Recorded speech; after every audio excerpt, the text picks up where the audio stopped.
आता कोणत्या विषयात किती मार्क घ्यायचे टीईटीच्या, तर हे ठरवणं गरजेचं आहे, आपल्याकडे असणं गरजेचं आहे प्लॅन. तर विद्यार्थी मित्रांनो, आपल्याला मराठी व्याकरण या विषयामध्ये साधारण 25 मार्कापर्यंत पोहोचायचं आहे. लक्षात घ्या, मराठी व्याकरणामध्ये 25 मार्क. जर तुम्ही हिंदी किंवा इंग्रजी निवडला असाल त्याच्यामध्ये जास्त अपेक्षा नाही, 17 ते 18 मार्क आले पाहिजेत. त्यानंतर बालमानसशास्त्रामध्ये सुद्धा तुम्हाला 25 मार्क मिळवता आले पाहिजेत.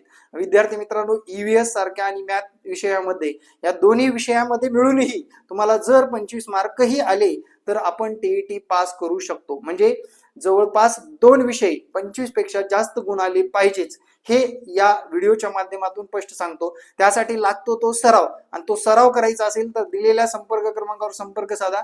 आपण घेऊन आलेलो आहोत टेस्ट सिरीज, जे की नवीन बदललेल्या पॅटर्ननुसार तुम्हाला या टेस्ट सिरीज मिळणार आहेत. 10 पीडीएफ स्वरूपात असणार आहेत. त्यातले 5 जर प्रश्नपत्रिका सोडवला तरीही विद्यार्थी मित्रांनो तुम्हाला ही परीक्षा क्रॅक झालेली असणार आहे. जेणेकरून आपण पॅटर्न तो ठेवलेला आहे, वेळेच्या नियोजनानुसार प्रश्नांची पातळी ठेवलेली आहे, आणि विद्यार्थी मित्रांनो कॉन्फिडन्स तुमचा दुगणा होणार आहे. त्यासाठी आपले टेस्ट पेपर घ्यायला विसरू नका. येणाऱ्या परीक्षेसाठी महत्वपूर्ण ठरणार आहेत. 150 मार्कापैकी आपले 90 मार्क फिक्स करणारे टेस्ट सिरीज असणार आहेत, जेणेकरून आपण ती जाणीवपूर्वक त्या टेस्ट सिरीजचं विश्लेषण सुद्धा केलेलं आहे, आणि ती विश्लेषणातून आणि टेस्ट पेपर मधून एवढा अभ्यास होणार आहे, तुम्हाला 90 काय 100 पेक्षा जास्त मार्क मिळवता येणार आहे.